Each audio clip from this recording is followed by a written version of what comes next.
नमस्कार। अभी हाल ही में बॉम्बे म्युनिसिपल कॉरपोरेशन के जो चुनाव हुए उसके नतीजे हमारे सामने आए। ये चुनाव कुछ संकेत देते हैं महाराष्ट्र के लिए भी और और जो राष्ट्र स्तर पे जो इलेक्शन है वहाँ भी। सबसे पहले तो दर्शकों को ये बता दें कि जो बॉम्बे म्युनिसिपल कॉरपोरेशन जो एनुअल बजट, सालाना जो बजट है, वो लगभग 74,000 करोड़ का है। मतलब कि सिक्किम, गोवा और त्रिपुरा को मिला भी जाएं तो उनसे भी ज़्यादा इनका बजट है। तो अपने आप में बहुत महत्व है इसका। और पिछले इलेक्शन में आप जानते हो कि जब शिवसेना इकट्ठा लड़ी थी, मतलब कि शिंदे फैक्शन और उद्धव फैक्शन इकट्ठा थे, तो निश्चित रूप से इनको बहुमत हासिल हुई थी और कॉरपोरेशन इनके हाथ में थी। तो अभी तो शिंदे सेक्शन ने कॉरपोरेशन खो दी।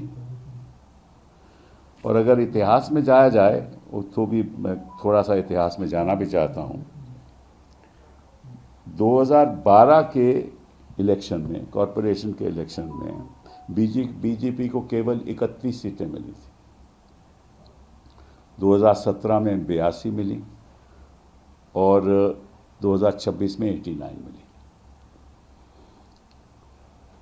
और शिवसेना को पहले 75 मिली थी, उसके बाद 84 मिली। कांग्रेस को 52 मिली 2017 में, फिर 2012 में, फिर 31 मिली 2017 में और फिर 24 मिली। तो इनका ग्राफ घटता जा रहा है कांग्रेस पार्टी का। और क्योंकि शिवसेना में स्प्लिट हो गया तो उनका ग्राफ भी घट गया। और एनसीपी की 2012 में 13, फिर 9 2017 में, फिर 3। और एमएनएस की 28, 7 और 6। मतलब कि एमएनएस का ग्राफ कम थी, एनसीपी तो लगभग ख़त्म ही हो गई जहाँ तक कॉरपोरेशन का सवाल है। कांग्रेस का घटा, ग्राफ घट रहा है। और शिवसेना जो शिंदे फैक्शन है, उनको केवल 29 सीटें मिली हैं कॉरपोरेशन में और इनको लगी हैं 89। तो नुकसान किसका हुआ? सभी का नुकसान हुआ, फ़ायदा बीजेपी को हुआ। और बीजेपी की ये इलेक्टोरल स्ट्रैटेजी रही है, पहले पास उसके बाद बनवास। और राष्ट्रीय स्तर पे आप देख रहे हो कि यही इनकी स्ट्रैटेजी रहती है। हरियाणा में क्या हुआ? ये करते क्या है कि जहां इनको लगता है कि हमारी कोई लोग हमें मानते नहीं हैं, लोग हमें वोट नहीं देंगे, तो एक छोटी छोटी पार्टियों के साथ ही समझौता कर लेते हैं। जैसे हरियाणा में लोकदल के साथ किया, अब उनको मार्जिनलाइज कर दिया। सत्ता में आ गए, अब उनको मार्जिनलाइज कर दिया।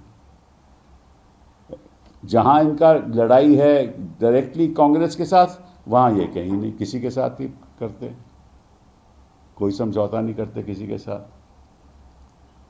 इसीलिए ये उत्तर प्रदेश में समझौता नहीं करते, क्योंकि इनको मालूम है करते हैं तो इनडायरेक्टली करते हैं, मतलब कि धमकी देकर और ईडीपी से करके और केस उनके बना के। तो कहते, फिर आप देख रहे हैं कि कोई ऐसी पार्टियां हैं वो सपोर्ट करती हैं, क्योंकि उनको कोई और चारा भी नहीं है। तो वहाँ ये ऐसे सपोर्ट लेते हैं, क्योंकि उनको मालूम है कि उस सपोर्ट के साथ इनको बहुमत मिलेगी। जहाँ तक बिहार का सवाल है, आपको मालूम है उन्होंने क्या किया। जेडीयू के साथ होकर ये अब मेजर पार्टी, मेजर प्लेयर बन गए और अब उनको मार्जिनलाइज कर देंगे। लेकिन ये काम ये करते नहीं है। राजस्थान में 1 to 1 है, वहाँ हिमाचल में 1 to 1 है, मध्य प्रदेश में 1 to 1 है, वहाँ तो कोई इशू है नहीं। अब ये कोशिश करें कि किसी तरीके के साथ हमारा फुटहोल्ड तमिलनाडु में हो जाए। तो इन्होंने बड़ी कोशिश की, पर तमिलनाडु की पॉलिटिक्स थोड़ी अलग है, क्योंकि वहाँ बैकवर्ड कम्युनिटीज़ बहुत हैं। तो वहाँ ये अब टेम्पल पॉलिटिक्स इन्होंने शुरू कर दी, मतलब कि मंदिर की पॉलिटिक्स शुरू कर दी। वहाँ के जो जो जो प्रीस्ट्स हैं उनको ये उत्तर प्रदेश ले जाते हैं, और ये सब कर लें। तो इनको मालूम है कि किसी तरीके से वहाँ इनको फुटहोल्ड मिलता नहीं है। और बंगाल में ना तो कम्युनिस्ट इनके साथ जाएंगे ना कांग्रेस जाएगी, तो वहाँ तो इनको लड़ाई करनी पड़ेगी, वहाँ भी इनको प्रॉब्लम हो गई। केरला में तो है ही नहीं, तो वहाँ भी इनको प्रॉब्लम हो गई, ठीक है ना।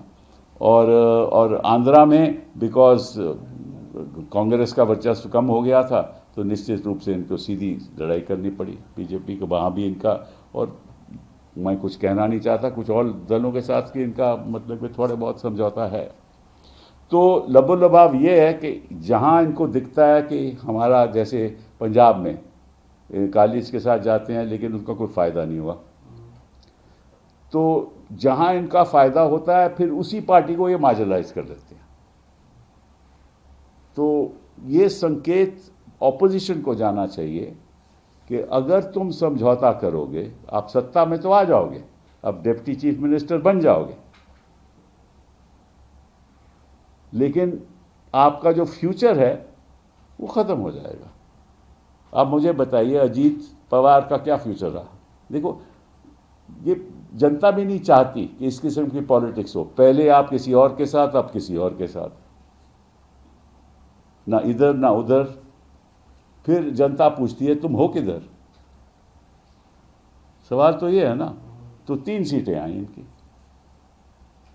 पवार ग्रुप की कॉरपोरेशन में, कहाँ के रहे? नुकसान अपना करा लिया, फ्यूचर अपना बर्बाद करा लिया। और शिंदे का भी यही हो रहा है। अब यह होटल में जा रहे हैं सभी उन्हीं के लोग, कि ये तो उनको मालूम है कि ये तोड़ते हैं, खरीदते हैं, निचोड़ते हैं, फिर इनको कहते हैं कि अच्छा ये कर देंगे वो कर देंगे। बाकी पीछे पर्दों के पीछे क्या होता है ये तो हम अनुमान ही लगा सकते हैं, लेकिन जो पहले हुआ है वो दोबारा होगा। तो होटल में रखना पड़ रहा है शिंदे जी को अपने सारे जो काउंसलर जीते हैं, और मेयर बन नहीं सकता जब, क्योंकि 227 की जो कॉरपोरेशन है उसमें से 114 चाहिए और भाजपा के 89 हैं, तो उनको तो चाहिए ना। और विदाउट सपोर्ट शिंदे फैक्शन की। अच्छा, अब शिंदे फैक्शन मेयर चाहती है, क्योंकि पहले भी उनका पिछले चुनाव में भी शिवसेना की बहुमत थी, उस समय तो इकट्ठा थे उद्धव जी के साथ। लेकिन एक और बात प्रूव हो गई कि अगर शिवसेना को देखा जाए तो शिवसेना उद्धव की है, उद्धव जी की है, शिंदे की नहीं। जहां सबसे ज़्यादा पकड़ थी शिवसेना की, वहां लोगों ने कह दिया कि इस किस्म का पॉलिटिक्स हम पसंद नहीं करते। शिवसेना उद्धव जी की है, आपकी नहीं है। और इस किस्म की अपॉर्चुनिस्टिक पॉलिटिक्स करोगे, अवसरवादी पॉलिटिक्स करोगे, तो निश्चित रूप से जनता पहचान जाती है। तो इसीलिए ये इस इलेक्शन का बहुत महत्व है, और इसके कोई मतलब कि हमें लेसन्स भी सीखने चाहिए। कि देखिए, पॉलिटिक्स इस देश में नॉर्थ पोल और साउथ पोल का है। नॉर्थ पोल में बीजेपी और साउथ पोल में कांग्रेस। पहले नॉर्थ पोल में कांग्रेस होती थी और साउथ पोल में बीजेपी हो गई, लेकिन पॉलिटिकल करंट्स की वजह से ये बीजेपी नॉर्थ पोल पे आ गई। तो ये जब तक जो छोटी छोटी पार्टीज हैं ये तय नहीं करेंगी कि अब इस लड़ाई में या तो हम ख़त्म जो हो जाएंगे अगर हम बीजेपी के साथ गए, और ये संकेत सब साफ दिख रहे हैं, और अगर ऑपोजिशन के साथ रहे तो फिर तो लड़ाई हो सकती है। तो ये एक सबक सीखना है विपक्षी दलों को, जो छोटे छोटे दल हैं, कहीं किसी प्रदेश में भी हों।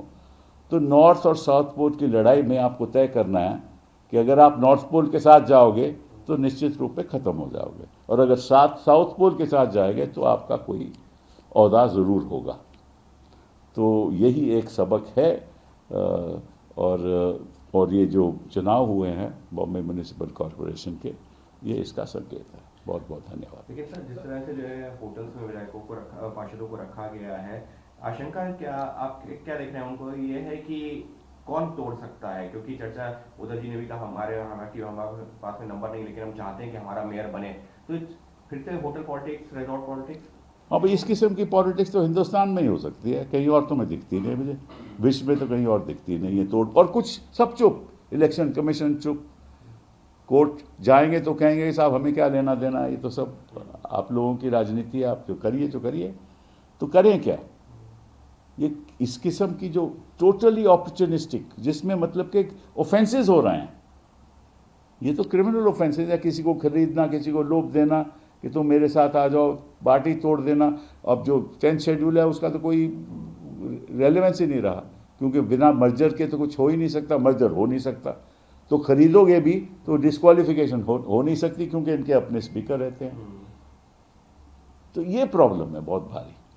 सर, लगभग 19 ऐसी सीटें हैं जहां पर शिवसेना शिंदे फ्रैक्शन बहुत छोटे मार्जिन से आ रहा है, और कई लोगों का ये दावा है कि चुनाव के एक दिन पहले बीजेपी के नेताओं ने कोऑर्डिनेशन करके शिंदे गुट को हराने के लिए उनकी सीटें कम लाने के प्रयास किए हैं, जैसी खबरें फिलहाल आ रही हैं। नहीं देखिए, ये तो खबरें, देखो ये तो लोगों की असम्पशन रहती है, प्रिजम्पशन रहता है कि ऐसा होगा, क्योंकि मैं भी मानता हूं कि जो इनका जो पॉलिटिकल स्ट्रैटेजी है, राजनीतिक जो स्ट्रैटेजी है, वो ये है कि किसी तरीके से जो अपने खुद के ही पार्टनर हैं उनको आप किसी तरीके से नीचे दिखाओ, अदरवाइज उनकी जो बार्गेनिंग पावर वो बढ़ जाएगी, तो फिर उनको मुश्किल हो जाएगा। और यही देखो आप स्टेट इलेक्शन में होगा, और ये हो रहा है, क्योंकि स्टेट इलेक्शन में भी अब बीजेपी थी कहाँ, स्टेट इलेक्शन में कभी थी ही नहीं। महाराष्ट्र में तो उनका रोल बड़ा माइनर था, तो आज के दिन they are the North Pole. लेकिन सर, सबके बीच में जो है चर्चा, ऐसी जानकारी भी आई है कि शिंदे जी चाहते हैं कि मेयर पे भी 2.5 साल का बातचीत बन जाए, उस पर भी कहीं चर्चा चल रही है फडणवीस और। हाँ, तो ये 2.5 साल तो ठीक है, उस समय क्या स्थिति हुई है 2.5 साल के बाद, पहले तो बीजेपी का बनेगा ना, उसके बाद क्या स्थिति होती है 2.5 साल के बाद, वो तो खैर खुदा ही जाने। बस एक सवाल और भी, प्रधानमंत्री जी ने एक रैली की है वहाँ पर आसाम में, वो कह रहे हैं कि देखिए मुंबई की जीत है, काजीरंगा में जश्न मनाया जा रहा है, कांग्रेस हमेशा से जो है घुसपैठ को समर्थन करती रही है और हम जो है उसके खिलाफ हैं, और वही असर देश वो तो में। कहाँ बिहार में कहाँ घुसपैठी है इनको दिखे, पहले तो बड़े दिख रहे थे, तो आंकड़े कहाँ हैं, आंकड़े कहाँ हैं? हाँ, और असम में क्यों नहीं ये कह रहे ये बात? ये कह रहे हैं कि आसाम से भी जो है। हाँ, तो असम में जो 19 लाख है उसमें तो 15 लाख तो हिंदू ही हैं, तो वहाँ तो ये कुछ नहीं कर रहे। तो इनकी देखिए, जहाँ कह रहे हैं तो बीएमसी के रिजल्ट जो जिसकी बात कर रहे हैं प्रधानमंत्री जी, उनसे पूछिए कि ये रिजल्ट कहते क्या है, संकेत क्या देते हैं, कि हम सबको जैसे बना पहले पास उसके बाद बनवास, ये है बीजेपी की स्ट्रैटेजी। सर, प्रधानमंत्री मोदी ने आज असम में ये भी कहा कि कांग्रेस पार्टी की पहले से ये नीति रही है कि घुसपैठियों को लाओ, उनके वोट बनाओ, और उसके आधार पर। आप क्या कर रहे थे पिछले 11 साल? पिछले 11 साल अगर कोई घुसपैठी आए हैं तो आपकी सहमति के साथ आए होंगे, या आपकी निगरानी नहीं होगी, निगरानी के आप चौकन्ने नहीं रहे होंगे, आपकी देख देख में ही आए हैं ना वो। तो पूछिए, हम उनसे, आप प्रधानमंत्री जी से पूछना चाहते हैं कि आप ये तो पहले बताइए देश को कि कितने घुसपैठिए पिछले 11 साल में आए और कितने घुसपैठिए उसके पहले आए, और अगर उसके पहले आए तो आपने 11 साल में काम क्यों नहीं किया उनको निकालने का? ये सवाल तो इसका जवाब तो मिलना चाहिए ना, देश को मिलना चाहिए ना। तो 11 साल से अब चुप रहो, जब चुनाव आए तो आप कहो कि घुसपैठिए हैं। पिछले 11 साल में आप क्या कर रहे थे? आपके पास कोई आंकड़े हैं घुसपैठियों के? ये तो बता दीजिए। पिछले 11 साल में आपने कोई ऐसी कार्रवाई चलाई जिससे पता चले कि कितने घुसपैठिए आए?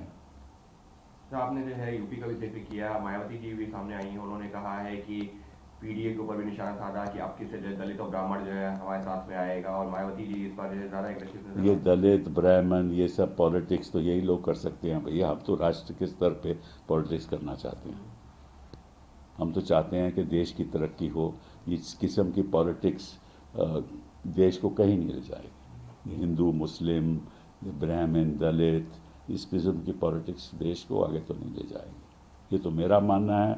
हमारे जो बुज़ुर्ग लोग थे, जो जिन्होंने स्वतंत्रता हमें दिलाई, वो भी यही कहते थे। गांधी जी भी यही कहते थे। गांधी जी के तो ये भक्त हैं ना। और सरदार पटेल क्या कहते थे मालूम है आपको? उन्होंने कहा था, और ये मैं स्पीच आपको बता सकता हूँ, उन्होंने कहा था कि जो मुसलमान हैं हिंदुस्तान के, उनका यही घर है, आपको ये देश को उनके साथ ही चलाना होगा। ये पटेल साहब कहते थे। तो ये तो कहते हैं कि हम पटेल जी की प्रशंसा करते हैं और जो उन्होंने कहा उसको नज़रअंदाज करते हैं। इनकी पॉलिटिक्स तो पॉलिटिक्स है ही नहीं ना, इनकी तो पॉलिटिक्स है कि किसी तरीके से सत्ता इनके पास होनी चाहिए। सर, प्रधानमंत्री मोदी ने ये भी कहा कि जिस ये प्रेस कॉन्फ्रेंस प्रधानमंत्री मोदी के तो नहीं हुआ। बीएमसी पे सर, वो उन्होंने कहा है बीएमसी के इलेक्शन में एक बार फिर जैन जी ने ये साबित कर दिया कि वो बीजेपी के साइड है, पॉजिटिव पॉलिटिक्स की साइड है। कौन सी पॉलिटिक्स? ये पॉजिटिव पॉलिटिक्स है कि बेचारे शिवसेना शिंदे जी को होटल में ले लाया जा रहा है, 29 लोगों को, 29 जो चुने गए हैं काउंसिलर को, ये पॉजिटिव पॉलिटिक्स है।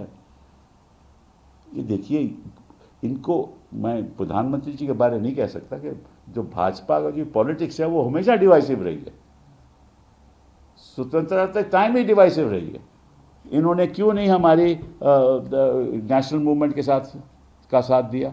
क्यों नहीं गांधी जी का साथ दिया? ये तो अंग्रेजों के साथ थे। तो इनकी पॉलिटिक्स तो हमेशा डिवाइसिव रही है। इनको पॉजिटिव पॉलिटिक्स करनी नहीं आती, नहीं तो देश पिछले 11 साल में कहीं का कहीं पहुंच जाता।